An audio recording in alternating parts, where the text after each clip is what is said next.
సుమన్ టీవీలో మీ personal and business promotions కోసం కింది నెంబర్కి కాంటాక్ట్ చేయండి.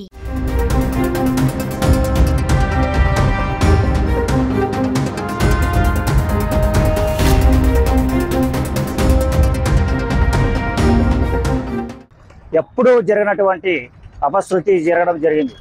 మరి ఈరోజు మన ఎమ్మిగనూరు నియోజకవర్గంలో వైఎస్ఆర్ రాజశేఖర రెడ్డి గారి విగ్రహానికి ఎవరో గుర్తు తెలియనటువంటి దుండగులు చెప్పుల దండ వేయడం జరిగింది అని సూచించారు.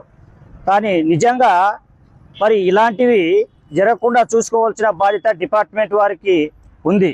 కాబట్టి డిపార్ట్మెంట్ వారు వారిని గుర్తించి తీసుకెళ్లడం కూడా జరిగింది.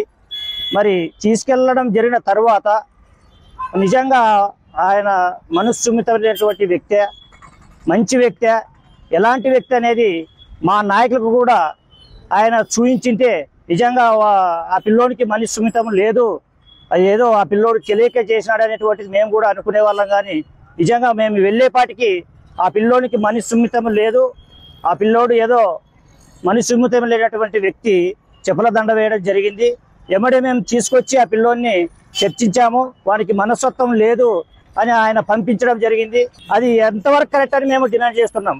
కానీ నిజంగా ఆ పిల్లోనికి మనసు బాలేనటువంటి వ్యక్తి అయితే ఆయన స్టేషన్లో ఉంచుకొని ఆ పిల్లోడుగా ఇటువంటి వ్యక్తి అని మనకి సూచించింటే మేము కూడా ఆయనతో పాటు మేము కూడా మనసుమితం లేనటువంటి వ్యక్తి వాడని ఊరుకుండే వాళ్ళం.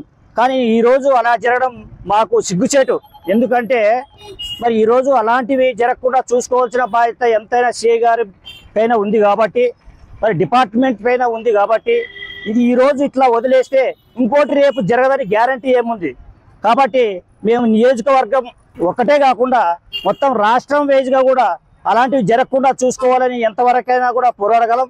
ఆ పిల్లోడు మనుస్మితం ఉందా లేదా అనేటువంటిది మా కళ్ళారా చూసేంత వరకు కూడా సిఐ గారిని మేము వెంటాడుతూనే ఉంటామని నేను ఈ సభాముఖంగా మీకు అందరికి తెలియజేస్తూ ఉన్నాను. పిచ్చోడైతే ఈ ప్రపంచంలో ఎంతమంది పిచ్చోళ్ళు ఉన్నారు, కానీ వాడు ఒక్కరు పోయి వేయడం కారణం ఏంటి? చాలా దారుణం. ఇదేమో కావాలనే చేపించారు.